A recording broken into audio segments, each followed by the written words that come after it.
Warning, if you like your UFO literature to confirm what you already know, this is not the book for you. From White Crow Books comes a brand new collection of essays. 14 authors, one goal, to shatter the UFO topic and pick up the pieces in a whole new light. Compiled and edited by Robbie Graham, with a foreword by Professor Diana Walsh-Pasulka, UFOs Reframing the Debate is a cold, hard slap in the face for ufology, delivered with love. UFOs Reframing the Debate. Available now in paperback and ebook on Amazon and at Barnes & Noble, the Book Depository, and the iBooks store. For a complete list of contributors and to learn more, visit robbiegraham.uk.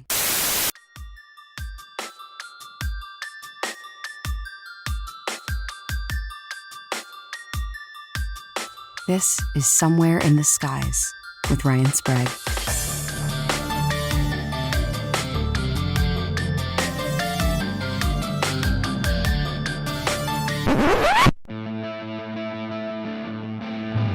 Half white, son of a black man. Half white, son of a black man. Oh, he's a half white, son of a black man. Half white, son of a black man. Half white, son of a black man. So you're probably wondering what that song was all about. Well, this episode is a mashup of sorts. For the first in-studio interview, we are joined by my good friend and colleague, Andrew Sanford. Andrew is a writer and performer here in New York City. As a writer, he has written a full-length graphic novel called Gwendolyn that was published in 2014. He has also twice been a featured writer in the 2014 and 2016 ABC Studios New Talent Showcase. When he isn't writing, he is the host of the popular current events comedy podcast, Half White Son of a Black Man. Today, Andrew and I have a light-hearted but deep conversation about the entire UFO and alien question. It was a refreshing and no-holds-barred discussion between a skeptic and a believer. Was one of us swayed either way? Find out right now. Alright guys, so this is a little different. We're going to shake things up this week, and we're going to be talking to a buddy of mine, Andrew Sanford. This is the first studio interview we're doing. I've been listening to Andrew's podcast for a while now. I've been featured on it. One of the funniest things out there. Andrew, thanks for joining me today, my man. Thank you, Ryan. With your sweet words and such. with your sweet words. With the words that come out of your mouth. They're all nice and sweet. Thank you, man. You were actually on the second. I think I interviewed you on the second episode. I think you're right, and we talked about aliens. Yes, we did. Yes, we did. Yeah. I remember very specifically, actually, because it was something that I was very interested in. Is there was something that happened at the time that I can't remember if it was debunked or it was just something that was just proven to be kind of like a hoax in general. And I was interested in your thoughts on and how that affected you and how that kept you going as somebody who believes in this kind of stuff. When more often than not, we will hear stories that end up being false. Absolutely. How it is to, keep hold. And obviously, nothing has stopped you since. So I think you're doing all right. Oh, thanks, man. Yeah, I do specifically remember this was the Roswell slides. Yes. Which made that national might have been a headlines. separate episode, because I feel like that was like last year, wasn't it? It wasn't too long ago. I feel like I brought you back on when that happened. Too many hoaxes to count. Yeah. No, that is a great point, though. And it's a testament to It's a testament to any researcher out there who's willing to keep looking at this topic. I won't say phenomenon, because that's completely separate from the the topic, the subculture of ufology, the study of it. You run into hoaxes time and time again when you're dealing with something so mysterious and just out there. People are going to take advantage of that. They're going to there's no easier way than to take advantage of someone's beliefs. Right. And if they're willing to believe, they will do anything, Yeah. including opening their wallets. And we see it time and time again. It's sad, but we just hope that we can continue to do our own work and get the most credible cases out there. And there's tons of them out there. Sure. And, it's sad that the ones that get the most attention usually are the hoaxes or the very sensational stuff. But I appreciate that. But we're not here to talk about me. We're here to talk about you, my man.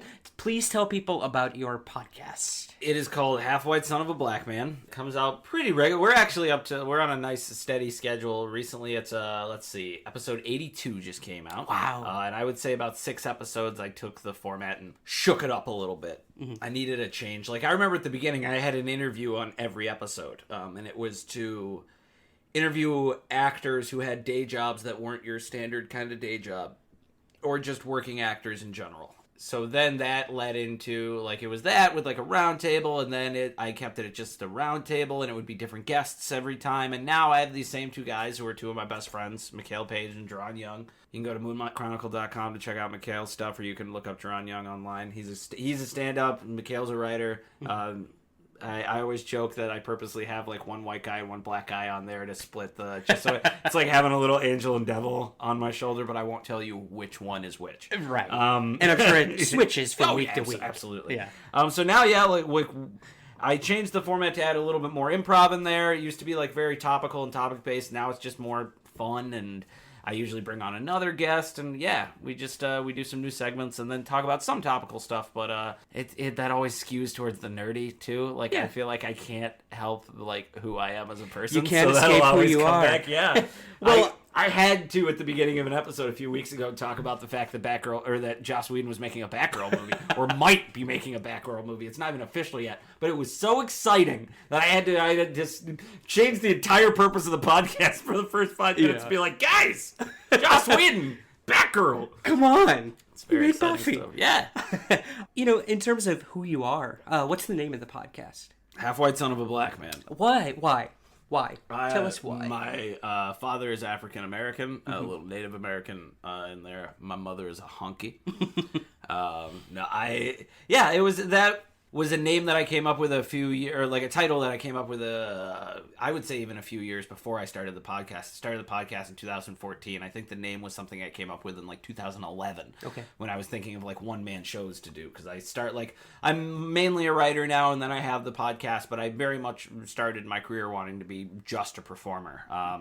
So I thought a one-man show with that title could be fun. And then at a certain point, I was like, I have to do something with this name because I really like it. And I was like, I could brand myself with it a little bit. So now you can go to halfwhitesonofablackman.com, and I'm the guy that shows up. So mission accomplished. It's a really cool logo, by the way. The whole yin-yang thing. My good friend Joe Cabatite drew that, who also drew my comic book Gwendolyn, which is no longer... publicly available. There was we had a publisher at one point, and then we just parted ways, which happens. So I've been messing around with ways that I'm pretty sure I'm just going to put it up on the website at some point, just so people can read it, because I love it. It was a labor of love, and even if I have become a better writer since then, and I know Joe has become a better artist since then, Joe's amazing, but that book is all... He worked his butt off for this book, and it's painted in these whites and blacks and grays, and I'm like, my writing is okay in that book. It is made 1,000,000 times better by how beautiful Joe's work is. I cannot sing the praises of that enough. It's phenomenal stuff. Yeah. It's a really cool book, and I know we cannot. You wrote the intro for it. I did, actually. The forward, as it were, which was a complete honor. It was really interesting. It follows this young girl, and please forgive me if I'm butchering this, but she was a demon. Yes, she's about 225 years old. Mm-hmm. Her human body, but she was possessed by a demon, and it's this whole race of demon children. They can only possess people who are under the age of 11, because up until 11 your soul is not fully developed. And sounds a lot like puberty. Yeah, right. Yeah, yep. And I've always been obsessed with adding mythology to things. So for my first comic book, I was like, I want to do something that's steeped in its own mythology. But my problem was, I was like, I'm not gonna fill people in on that. They're gonna figure it out by context clues, and it was a very much an early writer's mistake of being like, let's leave them in the dark. Let's treat them like mushrooms. They're not going to know nothing. Yeah. But it's still very fun. And it's about her. She's been in the character's name is Gwendolyn. She's been in a self-imposed exile for about 100 years. And then there's this new creation, this new birth of another of her kind, which there also hasn't been for 100 years. That was part of the truce. And that brings her out of her exile. So that's it goes from there. It's this mystery to find out how this birth happened and why. And then it also tells the story of this character named Jerome, whose niece was kidnapped, and it's his story running parallel to Gwendolyn's. And it was a lot of fun. It was definitely, that's the most of one thing that I've ever written, because we wrote the first volume is about 5 issues. I wrote 5, drew 5. He actually drew 6. There is a 6th out there. We just never got around, like, certain things held up getting it out there, and we also wanted to release the second volume as one piece as well. Right. But I wrote all 10 scripts. Like, there was 10, like, it's out there, and I tied it off at the end too. And I always had these big grand plans. Like, I love looking into the future, especially with stuff like comic books. And I always love people like Jeff Johns or Scott Snyder, who can take something at the beginning of their run on, like, Batman or Green Lantern and have it tie all the way back, like, 4 years later. So that was always in the front of my head when I was writing that book, I was like, what can I set up now that can come back later in a real satisfying way? Now, who would you say is your biggest inspiration when it comes to your writing? I know it probably varies from genre to genre. Jeff Johns is definitely up there. I love Jeff Johns. Jeff Johns is the first comic book writer who I ever recognized. It was one of these things where I remember I mainly started collecting just, like, collections. Like, a lot of people will just call them graphic novels, but it's a lot of times, like, what people consider to be a graphic novel is issue 23 through issue 27 just collected in one easy to hold collection. So that's what I really started with, because I was like, oh, we get these all the time. And I started to notice, I was like, oh, I really like this book or this collection, and I really like this one. And I was like, wait, those are all written by the same guy. And that just kind of started that there. And he was like, I love DC Comics, and he was like DC's number one guy now. I mean, he's even more so of that now, but this was at a point where he was writing 5 comic books a month, which is crazy. I can't even imagine. Yeah, and that's 22 pages a book, completely different stories, all tied to all these other things, and that's why, like, he's in charge of the movies now. Right. So I love Jeff Johns, and I've always loved Stephen King as well. Stephen King, like, comic book guys, there's Jeff Johns. I could go on and on with different inspirations I get from different people. Grant Morrison, I always suggest to people, because he's just weird. It's just, and so unabashedly, like, doesn't care, just weird. And he did this story called Happy. I feel like I'm rambling a little bit. If I ever once people get me started talking about comic books, I will. There's no escaping. Just real quick, there's a book that he wrote that's called Happy. It's 4 issues. It is Sin City meets Care Bears. And meets It's a Wonderful Life. It's about this hitman who, on Christmas Eve, is visited by this little blue flying horse that is trying to get him to save this little girl. It's fantastic. It's only 4 issues. It's so good. And they're doing a TV show of it with Christopher Maloney for Sci-Fi. Oh my God. Yeah. With one of the guys, one of the Crank directors, being the director and executive producer, the Neville Dean and Taylor guys. Yeah. It's perfect.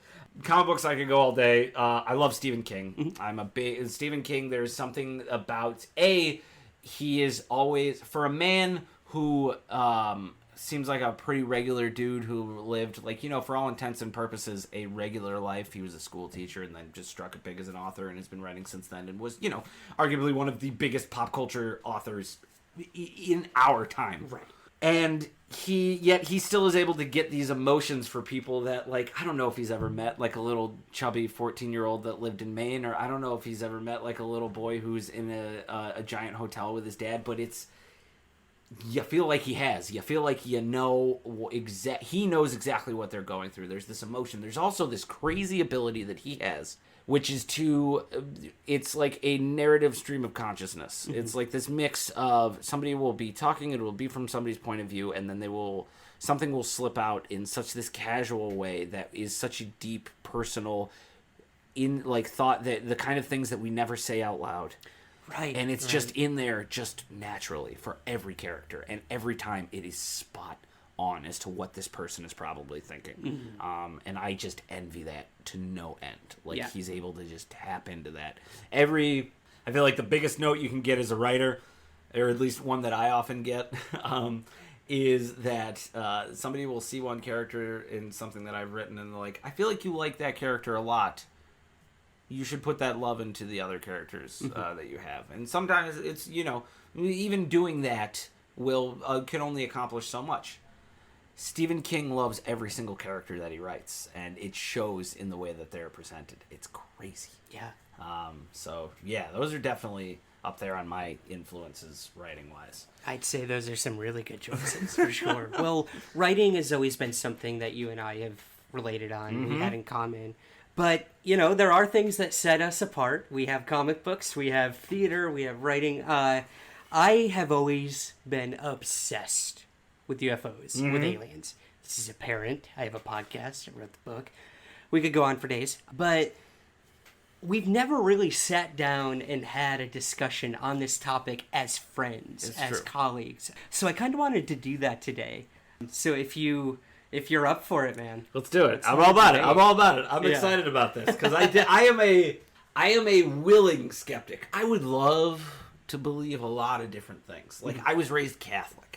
Am no longer Catholic. I would consider myself. I would not. I agnostic and atheist and all these different things. Like I think agnostic is the one where I would be open to the idea of there being like some kind of higher power or something different out there. But there's just nothing for me that has proven that yet. And the same could be said for UFOs, and also another thing that we talk about often, which is the paranormal. Because there are certain things that I almost feel like, and I feel like I might be, if I'm jumping ahead, please feel free to stop me. But when it comes to things like cryptozoology, I don't consider to be crazy at all. I would believe a Bigfoot or a Loch Ness monster way before I would believe a possession or an abduction, and that's just how I am. Yeah. But I would want to, and then there's things like with what happened with Jupiter. I don't know when this will be coming out. Who knows? Things could have changed by then. But we're finding water and moons on the moons of Jupiter that could sustain life and stuff like that. So hey, you know what? If that changes, I'm out of here. Whatever. I lose. I am willing to believe, but nothing has pushed me over that plateau quite yet. That's a good point. The idea of a more scientific approach to this. The idea that there could be some sort of single-celled organism or a bacteria on the water on a moon. Okay, let's go from there. That's an extremely scientific approach to looking at the extraterrestrial possibility. But many people here on Earth believe that they have either personally been visited by some sort of non-human intelligence, or that whatever these UFOs are flying around, that they are in fact extraterrestrial. So there is this huge dichotomy between the hardcore believers in the UFO phenomenon being ET, and those who are willing to say, no, yeah, there's got to be life out there. Mathematically, it's a given. So to toe that line, I think, is very important. First of all, remaining objective, and to always have your eye on that scientific approach to it. What it comes down to me, too, is human beings love to feel special. Yes. We love to feel special. We were modeled after God's image. We have domain over the animals and the fish in the sea, and we are the divine human beings. So, of course, alien life must be interested in picking up our least important people in the country and studying them for several minutes. I forget. I feel like this was like a quote that was like used for a movie, but it is like an actual quote. But it's just like the quote is something along the lines of either there is no other life in the universe, or there is and they want nothing to do with us. Either one is equally terrifying. Yes. My thing is, it's like, well, why would we be abducted? Why on this backwards, divided planet?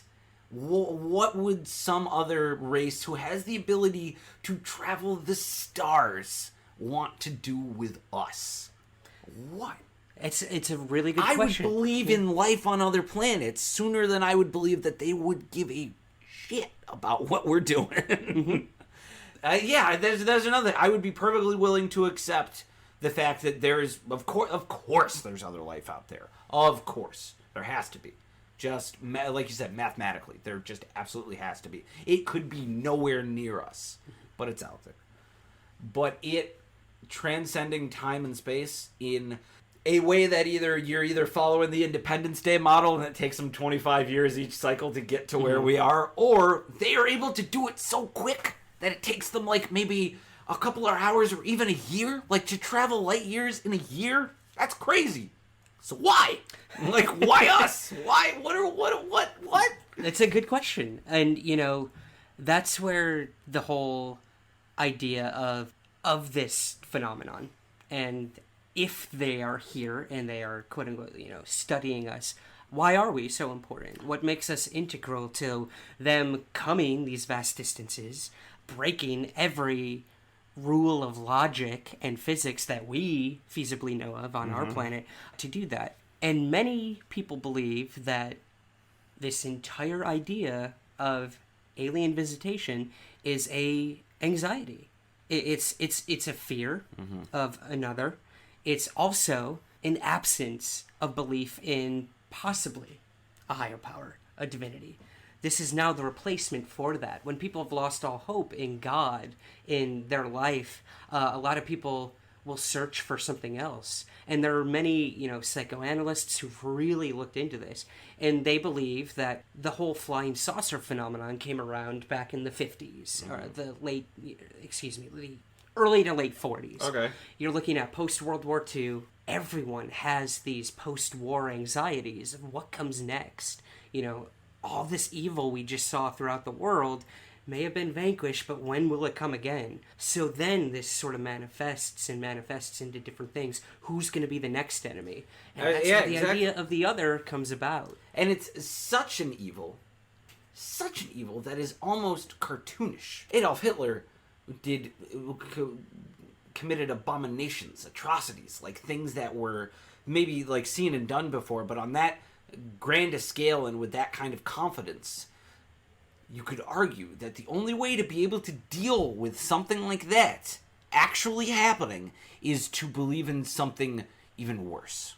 To believe that something could be happening. Because the Holocaust was out of people's control. It was one of the first times where we get to see these horrible things happening, and we over here, and we are all the way over here with very little recourse.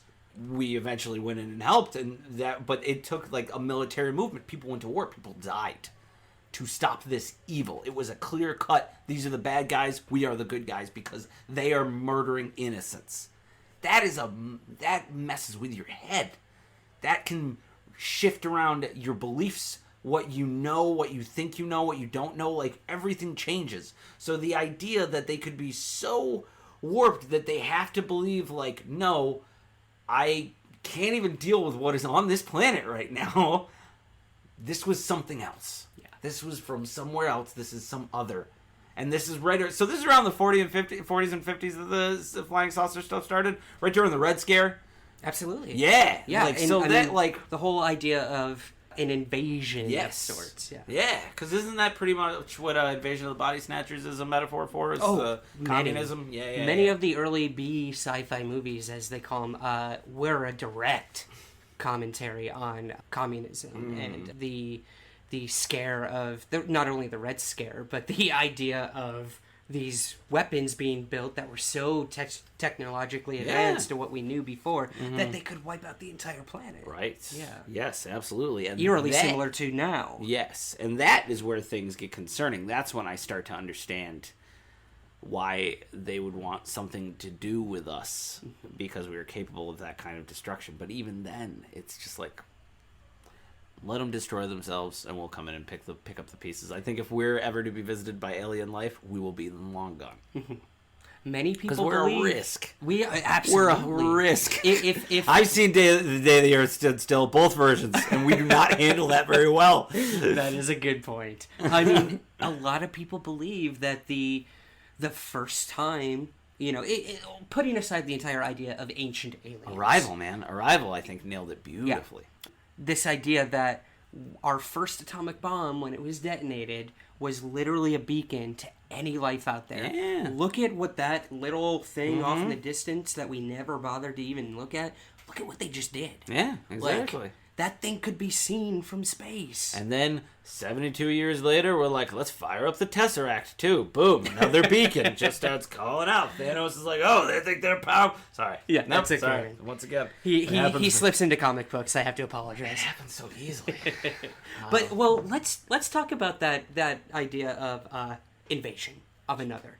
There's something we've recently been talking about that you personally found of interest and really excited me because it's something I haven't thought about in a while. War of the Worlds, man. Yeah. The radio program, not just the book, not the classic piece of literature, Right. but a radio presentation directed by and starring one Orson Welles. The Columbia Broadcasting System and its affiliated stations present Orson Welles and the Mercury Theater on the air in The War of the Worlds by H.G. Wells.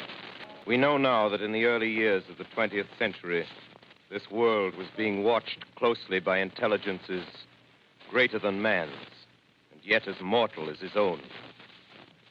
We know now that as human beings busied themselves about their various concerns, with infinite complacence, people went to and fro over the earth about their little affairs, serene in the assurance of their dominion over this small, spinning fragment of solar driftwood, which by chance or design, man has inherited out of the dark mystery of time and space.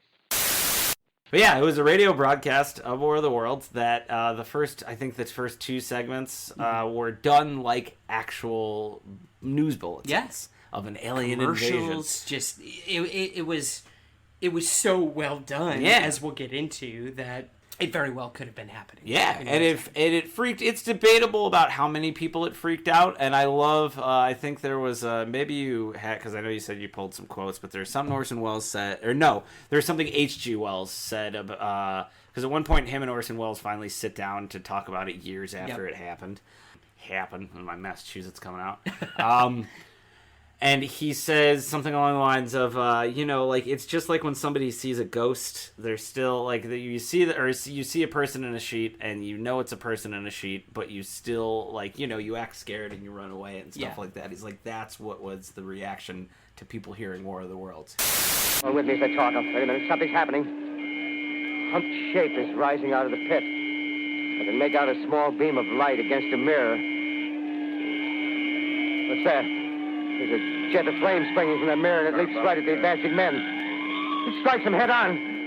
Oh, Lord, they're turning into flames. Now the whole field's caught up by the woods, the barns, the gas tanks of the automobiles, spreading everywhere. It's coming this way now, about 20 yards. The enemy's now in sight above the palisades. 5 people in the street see it now. They're running toward the East River, thousands of them, dropping in like rats. Now the smoke's spreading faster. It's reached Times Square. People are trying to run away from it, but it's no use. They're falling like flies. Yeah. They knew, but they still, like, it's part of it's Halloween. It's part of, because it's part of the fun. Right, almost, this was broadcast on Halloween, Yes. if not many people knew that. But yeah, this idea that there was like a third of the listenership who genuinely believed this was an alien invasion happening. The rest of the people who were tuning in sporadically throughout the broadcast, they thought it was either some sort of natural catastrophe happening or the Germans. So, I mean, again, I was about to say I don't even think the attack on Pearl Harbor had happened yet when this broadcast had happened, because... Right. Oh, wait, no, it couldn't have, because this broadcast was like 1936 or something Hitler like that. was actually still in power during Right, this. yes. No, I'm thinking of when they sat down later on, they were discussing very specifically, because H.G. Wells brings up the fact that Britain and France were actively fighting in World War II when those two men sat down, and we had not yet joined the conflict. Right. So it's very much like, war is war is just some spectacle until it's at your doorstep. Exactly. That's a good point. Yeah. I know H.G. Wells, when they did meet up, he said, "You aren't quite serious in America yet." Right. This is the exact quote. You haven't got the war right under your chins, and the consequence is you can still play with ideas of terror and conflict. It's a natural thing to do until you're right up against it. So, yeah, you hit it on the head. And a fun little... people who really understood that, fun little side note, is the writers of Superman at the time, because if Superman ever punches a Nazi, I think it's maybe in, like, one cover of some issue, or maybe it was just on the cover, or it was never a story, because they were just like, it's insensitive to have this guy go, you sent Superman over to Germany, World War II is over in 10 minutes, but then it's still there the next day when you wake up. Yeah. So... It's true. Like, America's not always the best with that stuff until it's happening to us, and then we're like, now wait a minute. Yeah. This is not to joke about. This is a serious thing that we were joking about last year. Well, I mean, let's the broadcast aside, like, it was interesting. There is a lot of controversy on, did people actually, like, leave their homes? Did people actually commit suicide thinking this was the end of the world? That's all up for debate. There's been no irrefutable evidence that these things happen. Apparently it was greatly exaggerated, but people did panic. A lot of people called CBS, like, the phone lines at CBS were ringing off the hook. Yeah. Like, that is proof enough in itself. And this is a time when it's not like somebody was like, change the channel. It's like if you change the channel, you got 3 other radio stations to listen to. That's it. It's this one, and you can listen to Little Orphan Annie. Take your pick. Well, and, even Orson Welles, he admitted, like, we do these kind of shows all the time. Why is this the one that everyone's freaking out about? He said, the technique I used was not original. It was not even new. I anticipated nothing unusual. So then people asked, do you think you should have toned it down a little bit? The language, the brutality going on in this alien invasion. And he said, no, you don't play murder in soft words. Which I thought was a beautiful quote. He's the best. He's the best. He's, anybody at home, if you know who Orson Welles is, if you don't know who Orson Welles is, go on YouTube right now and type in Orson Welles drunk and watch him do a commercial for champagne in the late 70s, Paul Masson champagne, and he is wasted. Oh my God. It's only like a minute and 30 seconds, and we'll watch it after we're done. Okay. One of the funniest things I've ever heard in my entire life. Oh God. He's just out of it. And this is a man, classically trained actor, one of the best actors that ever lived, created what a lot of people consider one to be the best, to be at least... Even if people will say, like, oh, well, it's not the best film anymore, Citizen Kane changed the way movies are made. Just like Avatar. Yes, I just put Citizen Kane and Avatar in the same little line. Hey, you know what? That's the thing, guys. I love Hurt Locker. Avatar changed the way movies are made. We do CG differently now. We have those awesome Planet of the Apes movies now because of Avatar. That's a good point. Yeah. But yeah, War of the Worlds is something where one of the reasons I wanted to bring it up is because at the time, all it took was there being one outlet for how people received entertainment at home. And something that was not necessarily new, but people were still getting used to a little bit. Something like the War of the Worlds scare could happen now. Just as easily. All it takes is one Facebook story to start trending for some reason because some jerk thinks that it would be funny to throw different sources behind this and different people just not reading and just clicking and blindly being susceptible to whatever is thrown in front of them. And it could happen just as quick. Yeah. Because people don't do research. Because there are things that are happening now that are way more important than something that if there was an alien invasion, we'd know. Or at least if there was a large scale, what happens in War of the Worlds, so the giant ships coming down, somebody would see something. Like if there are these armada of ships. There are things like that you wouldn't necessarily see, but that you still shouldn't just believe just on face value, that people do no research into. And that's and no matter what political line you follow, there are people that just don't do the research. Yet another reason why I don't think we would be visited by aliens anytime soon, and another reason why I think that something like the War of the Worlds fiasco could happen now. Mm-hmm.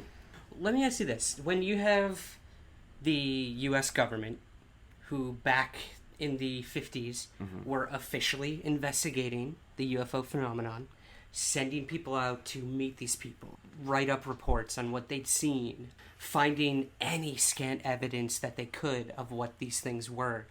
And then, I'll tell you this, coming to the conclusion that the most likely scenario is that it was alien, that whatever was going on was extraterrestrial. This was their official stance on it. It was then stamped down by another committee who said, no, we can't put that out to the public. There'll be mass hysteria. We can't say that things are visiting this planet. What do you make of actual historical documentation that the government once said that this is most likely extraterrestrial? I value information and I value education and people who are educated and are smart. And there are times when our government is very much run by smart, intelligent people. There are also times when our government was doing things like outlawing marijuana because it made black people violent, and outlawing making like saying that a white person couldn't get married to a black person because the loving that case, like if it was 50 years ago, my mother and father could not have gotten married. Right. 50 years, that's it. And that's right around the same time that this committee of people went out and interviewed a bunch of people in Roswell and went like, well, if they're saying it's aliens, it's probably aliens. By the way, keep that black person away from my water fountain. I don't want any germs. Like, it's... That's where it starts to get tough with me is especially at the time, I would be more apt to believe something like that now because I believe that our science has advanced in such a way that I would probably be like, I believe there's more of a way to prove that. This was at a time when they were G-men. It was all dudes in suits who went to church every Sunday, who were and while that honestly puts a little bit more in the favor of if they thought they saw something, that it must be true because they weren't just going to believe anything willy-nilly. There's also an aspect of religion that does make people believe stuff really willy-nilly. So it's, I would call myself a doubting Thomas when it comes to a lot of this stuff. I have to put my hand in the wound. Mm-hmm. Like there's human beings are fallible to a point where it's even if there is a committee of 50 men back in when did Roswell happen? 52? 47. 47. I was gonna say 57. I was close. Give or take 10. Yeah, give or take 10 years. Yeah, it's just tough for me to believe that when we were behind in so many other basic ways at the time. When we were still 47, we had just gotten finished locking up people from Japan in on our own borders, American citizens, because we thought that they might be directly connected. And that don't get me wrong, that's a deeper fear, but that's still just it's hard to trust the same people who are doing that when they say, oh, well, this might have been an alien invasion. What if they wanted us to be scared? Mm-hmm. And that's, don't get me wrong, I'm not a big conspiracy theory guy, but at a time where you're trying to make people, when you realize that nothing has gotten your country together yet, like a war with another power, with an outsider, I would try to drum something up. It's like, all right, what's the next bad guy? Let's try aliens. Didn't catch on. Fine, communists. Absolutely. A lot of people believe that the Roswell case, whether it was a crashed alien flying saucer or not, the day the headline came out about it, it was they found a flying saucer, something from space. Yeah. The next day it was retracted and they said it was nothing but a weather balloon. That's since been debunked. But what is a weather balloon? Oh, that's a really good question. In all my research, especially into Roswell, I still don't know. Oh wait, I think there's definitely a weather balloon in an episode of Simpsons where there's a meteor coming down. So I have some tacit understanding. I'm glad your education comes from lovable. Oh, buddy, I put deodorant on my undercarriage because of the Simpsons, and I didn't even realize that for like 7 years. Well, you know, the Simpsons get it right every time. Let's be honest. Every time. A wonderful X-Files episode I had, by the way. So good. But back to Roswell.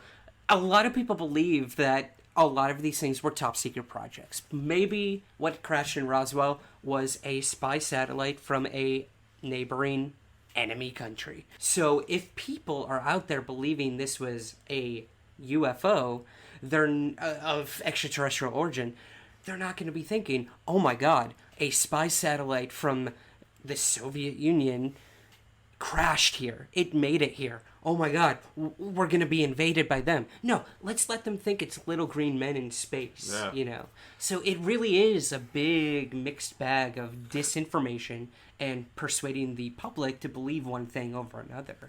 Whether or not you believe that we landed on the moon, I do think that there's way more to support the fact that we did that there is. I agree with that. That didn't just happen overnight. There was a space race, don't get me wrong, but there was a period of time where that was something that we were actively pursuing, and it is arguable that in the late 40s we could have been trying some things that probably would have freaked people out and we're also trying to send people into space. And it's something like that could have just spread all over the side of the hill. And you know, it's that not working, which is why it took another 20 years to get a manned rocket that we shot into the sky.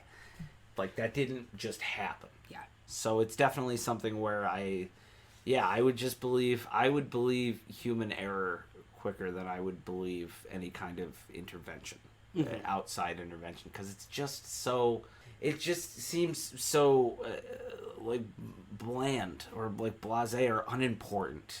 Like with the things that, from what it's not like a skyscraper has disappeared or like an entire town has disappeared or like it's always one person who was stolen in the middle of the night and then brought back. Why? Like, that's what I always come down to. It's the why. When the why becomes more obvious, then I'll even start to entertain some more ideas. But I've yet to get a good why.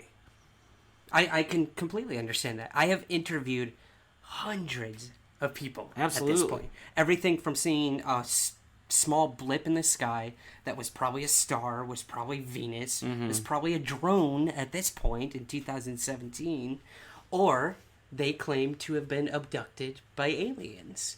Now, that spectrum is huge. Yeah, man. Between seeing a light in the sky and saying you were taken by aliens. Yeah. As a researcher, however, my job is not to judge the person by the story. Of course not. It's to hear the story out and relay that in the most objective way I can, keeping the possibility open. Now, I'm not out to instigate this and say, oh, it's a Venusian from this planet with blonde, flowing hair. They're here to give you the cure for cancer, or to bring you to their planet to plant your human seed. You know, these are things that I can wholeheartedly admit are too far out there for me. The possibility of people being visited by something and being taken, I'm open to that being possible. Whether or not it's a physical phenomenon is a completely separate thing. Sure. Could this be happening in their mind? Yes, I do believe so. And I don't mean in the terms of being delusional or making it up. But a lot of these people firmly believe these things have happened to them. As vivid as the memory might be, or the memories regressed through some sort of hypnotherapy. They're astounding. Yeah. And they're happening all over the world. And you have to think about when the abduction phenomenon came into, like, its prominence. This was back in the late 70s, early 80s, maybe. And there were many cases before that as well. It's just before the internet. So you have to wonder how these strikingly similar stories were happening all over the world. From Australia to Japan to here in the United States to Canada. And these people have never met. Entertainment at this point was not feeding them these stories. Right. A lot of Hollywood were getting their subject material from these people, from case reports from Project Blue Book, this project I told you about that the government did. So you do have to wonder, you know, was this some sort of hysteria that just snowballed from there? But that always astounded me, that people from all over who've never met are having these extremely connected experiences. Yeah, and I mean, the mind can do interesting things. I'm not saying immediately like, oh, well, clearly it's all in their heads. But there is something to be said for there's the idea of, most religions have angels. Across the world, most religions have something divine that comes down from the sky. And that could mold and roll and snowball over the years, and all of a sudden it's not something divine that's coming out of the sky, it's something bad that's coming out of the sky, or it's something good that's coming out of the sky, or it's just something that's from above that is coming down and affecting us. So what you do is no longer in your control. It's the same thing for me for like demon possession. It's just like, oh, the devil made me do it, an alien made me do it. I don't usually act like this, but I got abducted. It's an excuse in a way to... And it's something I make excuses for myself all the time without realizing that I'm doing it. Human beings need to excuse if they feel like they're not doing something that they should be doing, or they're doing something that they shouldn't. I feel like it's almost on instinct to want to be like, well, I'm having chips tonight, but I'll probably have a salad tomorrow. Or like, I'm gonna I'm gonna have 3 drinks tonight, but I'm not gonna drink for the rest of the week. Like it's excusing certain behavior, and when it's something that's belief based, the excuse becomes not only more viable to yourself, but it becomes you're more likely to get belief from others. Like there's this shared hysteria, like with Randy Quaid and his wife. Randy Quaid Good and his wife. example. Yeah, Randy Quaid and his wife both believe that the same people that killed Heath Ledger are trying to kill them. Yeah. And they've been around each other so long that like there's, and I forget, I'm sure there's an actual medical term for it, but it is this kind of like shared psychosis. So that kind of stuff is possible. It is interesting, of course, that there's like the stories can happen all over the world, but I think that's also like a fun study into how we all aren't that different. And there are certain things throughout the world that we could just be affected by on a base biological level. Like how majestic a bald eagle looks. Like something flying through the sky is majestic. That will seep into your brain and could come out in other ways. Yeah. Or, you know, Well, people could be getting abducted by aliens.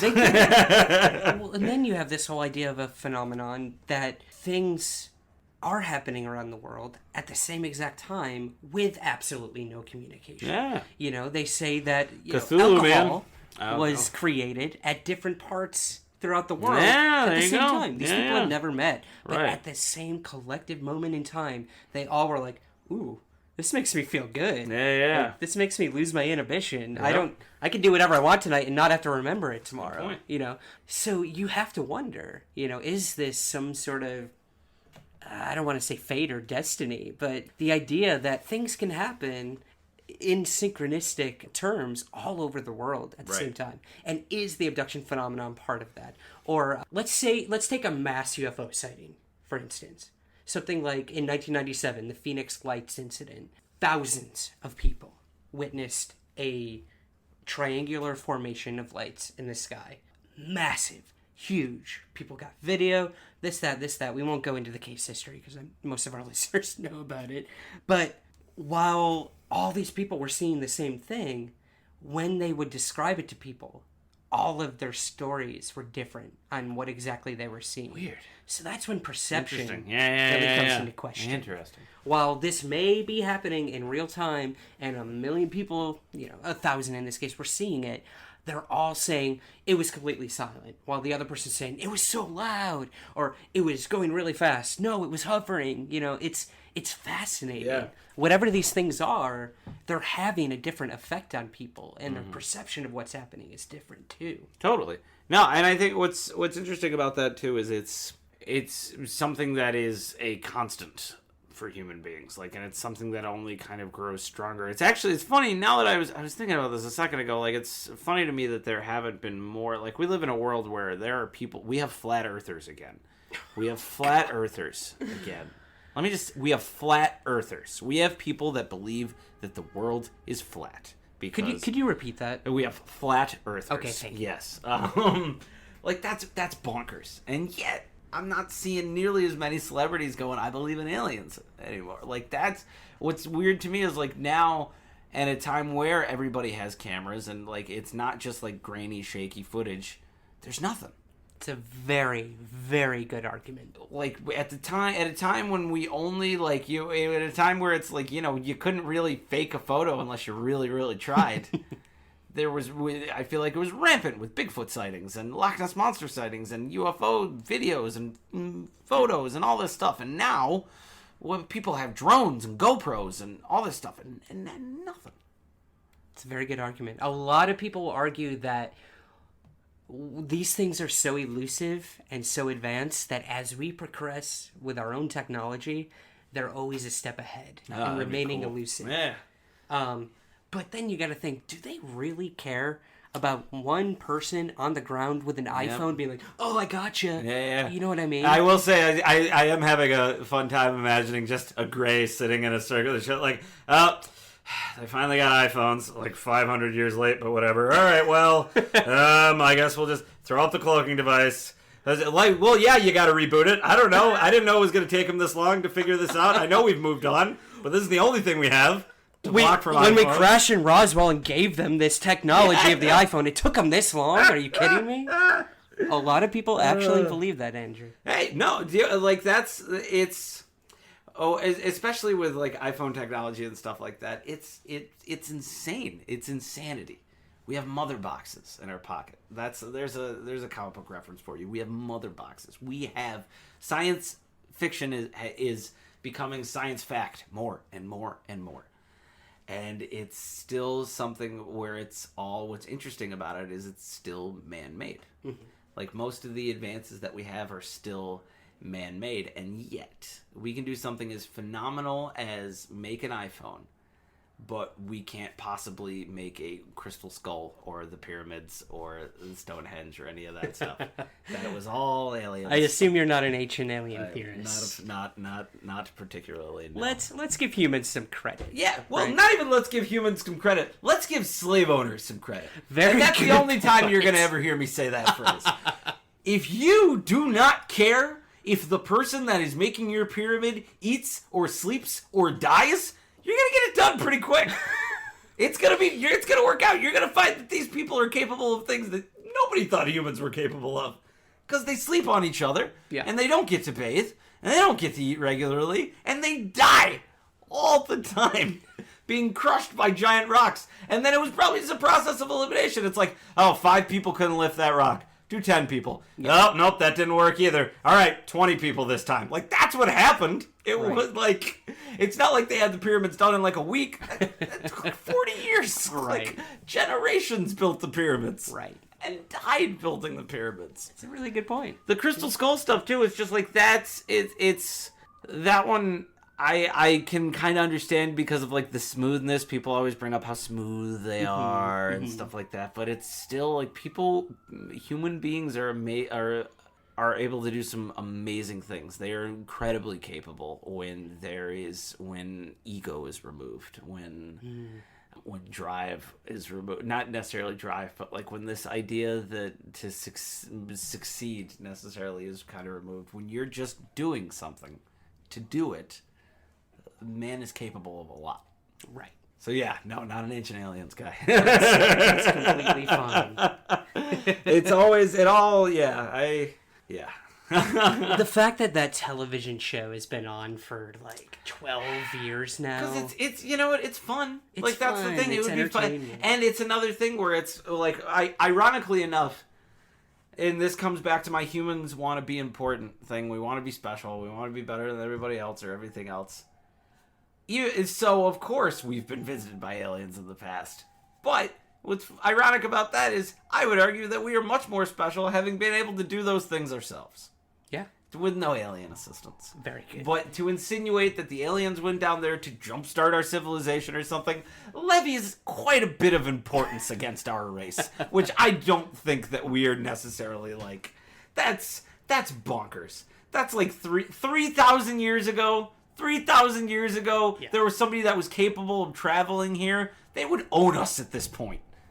That's a good point. You have to wonder why, like, if they were visiting us so often during the time of antiquity, so long ago, why have they not intervened since? Yeah. Especially when they know that we're now capable of wiping out the entire planet in a heartbeat. Yeah. Maybe that's part of their plan. Maybe they gave us the nudge at the beginning, into the deep end of the pool, and now it's let's see how they fend on their own. Maybe it's the grandest social experiment. Maybe we are a reality show for this galactic network. But even that, and it comes back to like religion or anything else, it's giving us a reason for being. I agree. Which is comforting, of course. Yeah. But guess what? There might just not be a reason that we're here. There might not. We're just here to be here and to live and to exist. And like you said, whether there is alien life or not, that question of why we're here is the most terrifying of all. Yeah. Not knowing the answer. Yeah. Because they're just, at least for now, there isn't one. Yeah. There is no answer. This is where religion comes in. This is where exactly. It's all to comfort people. It's all to be like, well, especially people who may or may not be special. Yeah. Like that's or even just arrogant enough to think that they're special. Yeah. Like anybody who just kind of goes about their day-to-day life and is just moving through the day, it's very easy for somebody like that to be like, oh, well, I can give all of this to a higher power and I'll get rewarded for that at some point, or things will be different. Something will change, and it's enticing and it's exciting. But it's also just very easy to fall into that trap, and to then your life kind of, to an extent, arguably.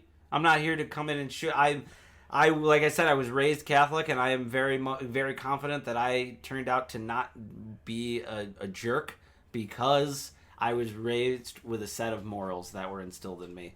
Whether or not I believe the other aspects of that now, it doesn't matter to me, because I know that I am a good person and actively trying to be a good person. Right.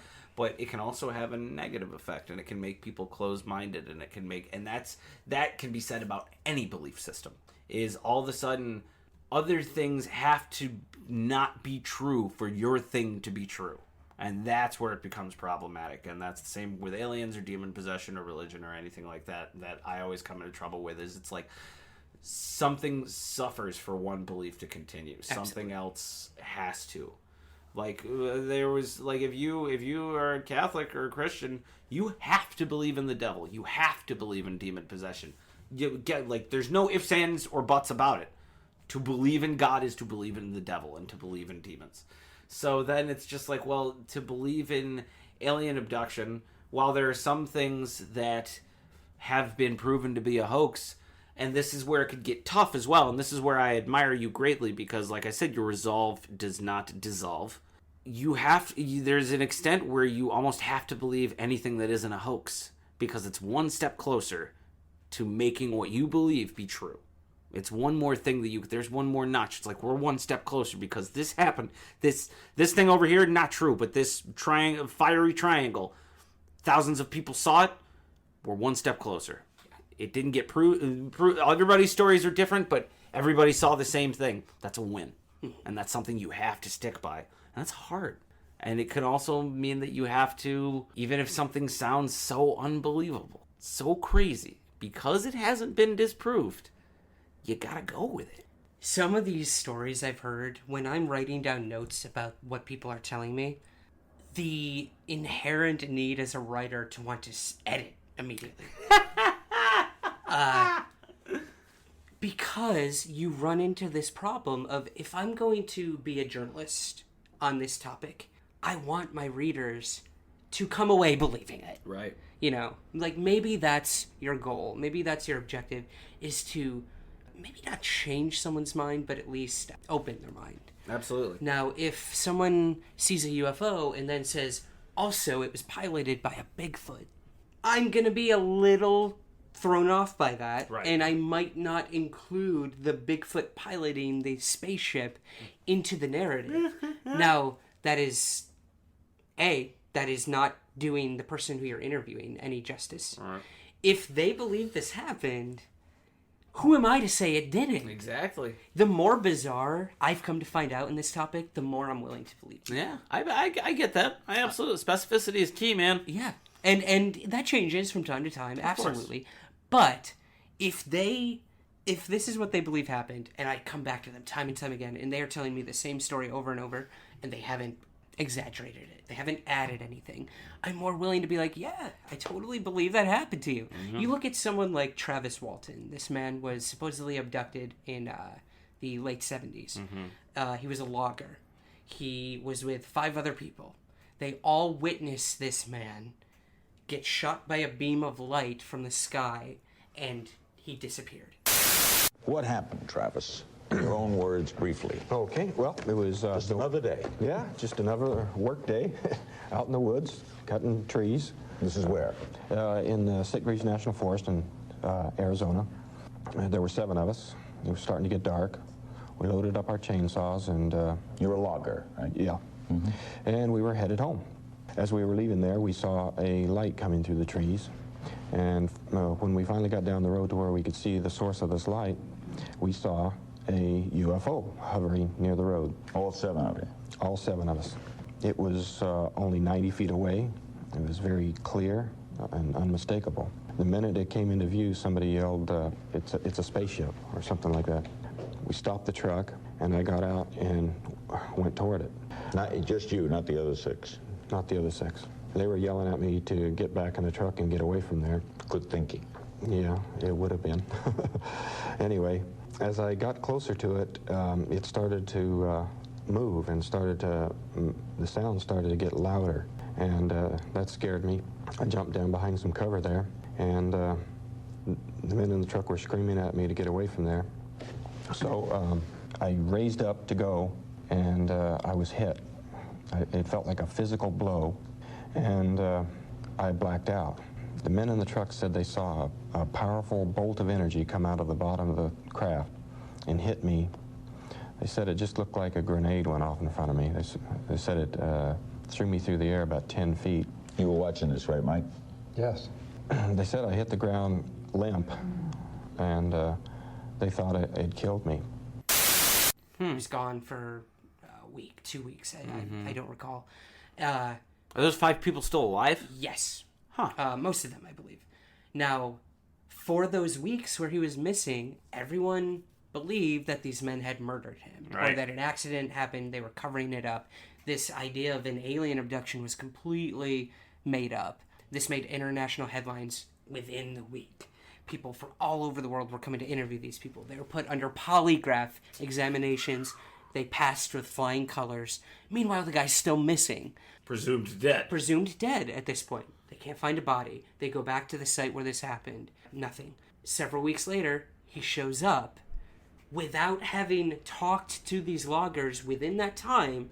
Supposedly, they had corroborating stories about what happened that night. Ooh. Now, Yeah, there you go, man. You do have to wonder in Oh, a case absolutely. like that. Yeah, there's things, there are exceptions to the rule with anything. Because I, as you very well know, I am fascinated by Ed and Lorraine Warren.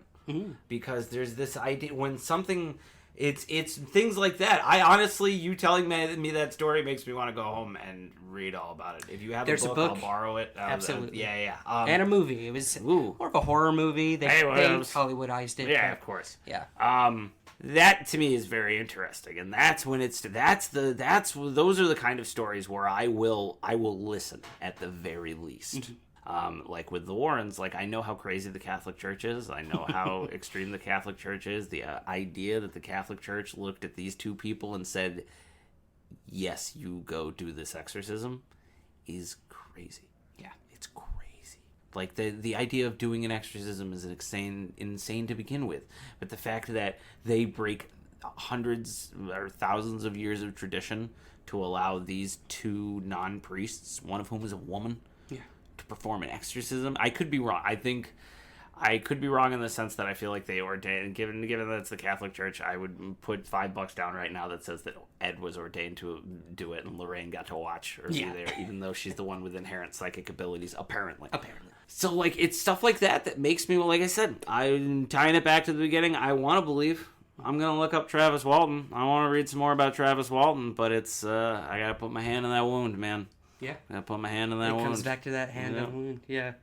Putting salt in it. Yeah. Salt up my hand and shove it in that wound. What do you got for me? I got, you thought it would be kind of fun, and I thought this could be a fun way to close this out here. Wow, we've been talking for over an hour already, huh? So on my show, 2 of the segments that we do a segment called Spin It.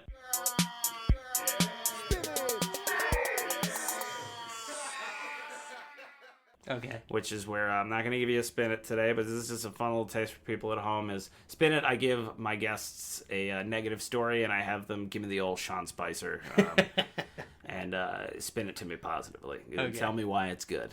The other segment we do is called Explain, where I give people just the headline, and then they give me the story. Really have fun with it. I want to very much clarify, because I would hate to have this whole wonderful talk and then make it seem like I'm making fun of anybody at all. I purposely chose these 2 headlines that I'm going to give you from Weekly World News. Which Oh, is my not, God. Yes. I know it is ridiculous. I know it is stupid. I love Ryan. I've known him for many years now. We're just gonna have a little fun. This is just to That's what close tonight's this out. about. Just have fun. Not take this seriously, and I'm just gonna give you some headlines. If we can't take this topic, with a grain of laughter, Exactly. what the hell's the point? Exactly. Just the full story. Give me just the headline. Explain. So this one from the Weekly World News. Uncle Sam owes me. Aging space alien applies for Social Security. What's happening there, Ryan? Why would an alien feel like they're entitled to my money, to my tax money? Well, given that this creature most likely is not here on their own, volition, they probably crashed at some point. Roswell, 1947, were brought to Wright-Patterson Airfield.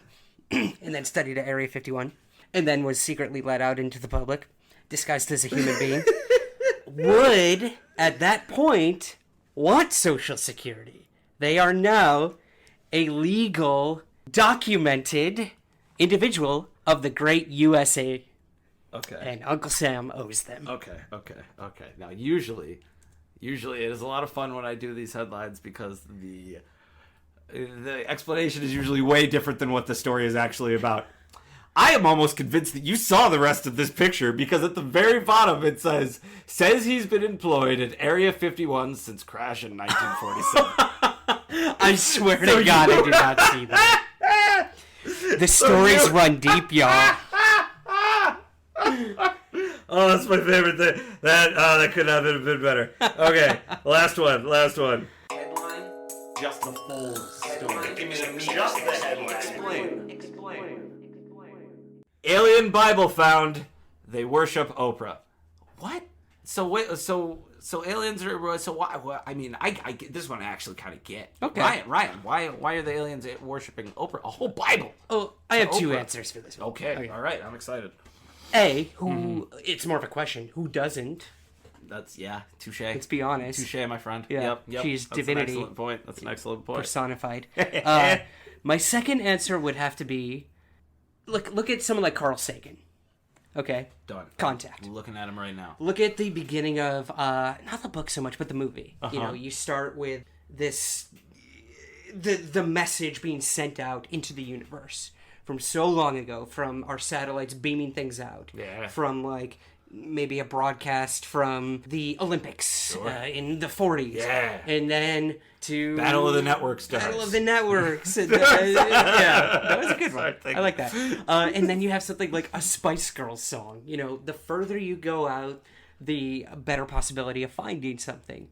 Maybe, instead of the Olympics in Germany, where Hitler made an announcement, maybe other than that being the first thing that some alien civilization found, it was Oprah saying, "You've got an iPhone, you've got an iPhone, you've got an iPhone." So you're saying this is their galaxy quest? Absolutely. Yeah, I get it. That makes total sense. There's probably a ship out there that's just full of, like, Callisto music and tiny little pieces, and then, like, burned up copies of tiny little pieces once that guy ended up being a fraud.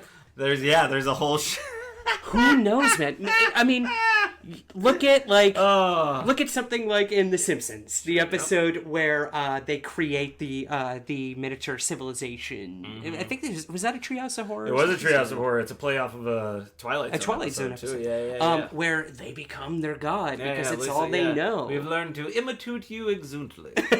Exactly. Maybe on some far-off planet, maybe closer than we think, there is a huge statue of Oprah. Oh, man. And they are just... You did even better with these headlines than I could have anticipated. You'll have to come on Half White Son of a Black Man soon. I would love to. Yeah, that's all that is. When can we listen? You can listen every Saturday. We usually release it. You can look up Half White Son of a Black Man on iTunes or I think it's on like Podcruncher too and a few other. If anybody's familiar with Libsyn, anything that you get through Libsyn, you can listen to Half White Son of a Black Man on, or you can go to www.halfwhitesonofablackman.com and download the MP3s for free. It is hilarious. I listen Thank you every very week, much. and that's not just because I know you. There's also a podcast. There's at least the first half of something that will hopefully be completed down the line, which is with my friend Joe Cavatit, which was In the Sky from the Shadows is what it's called. This basically us talking about the effects of it was inspired by when Batman v Superman came out and how Batman and Superman have both been molded by their interpretations in other media over the years significantly. Like just for a little taste, Jimmy Olsen and Kryptonite both introduced in the radio show, not introduced in the comic books. If it wasn't for doing a radio show, we would not have Jimmy Olsen or Kryptonite. Wow, I never knew that. We wouldn't have Batgirl without the 66 TV show. We wouldn't have... Yeah, there's all kinds of... It's all there. Like, it's all stuff that is... Like, the Christopher Reeve Superman movies affected what happened in the comic books, and, like, there's just... It's all from that. So, it was very much me being like, listen, Batman v Superman is what people are going to be talking about 15 years from now, you watch. That is a bold statement. It is, and I stand by it. And then there's another little fun podcast for a company I do work for called Sanford on the City. There's about 2 episodes now. If you go to the New York Tour 1 Facebook page, you can listen to those on there. I love me some podcasts. Me too, my man. Yeah. Well, thank you so much for joining me today. It was a healthy debate. This was a blast. Not I wouldn't even a even call it a debate. debate. It's a No, it was conversation. discussion. That's the thing. I am open to, like I said, I want to know more about Travis Walton. I want to believe. Look at that, guys. We got one more for Travis Walton. As Mulder would always say, I want to believe. Exactly. Thank you so much, Andrew. Thanks, Ryan. All right, that is it for this week's first in-studio interview. I have to thank Andrew once again for coming on. His work can be found at halfwhitesonofablackman.com. He is one of the nicest people I know, and it was so refreshing to talk to an open-minded skeptic. He is currently reading my copy of Fire in the Sky, the Travis Walton Experience. So, I'll have him on again to see what he makes of the entire Travis Walton incident. I also want to take this opportunity to say that the show is going to become a bit less rehearsed and scripted moving forward. I've received a lot of feedback, and I'll be the first to admit I'm a slave to a script. So, get used to hearing me be much more laid back, unedited, and just being myself with all of you. If you haven't already, please rate and review the show wherever applicable. And if you have any guest or topic suggestions, hit me up at sprague@somewhereintheskies.com. I've also got a ton going on over at the website, so please check that out, somewhereintheskies.com. Remember, keep your feet on the ground, but never stop searching somewhere in the skies.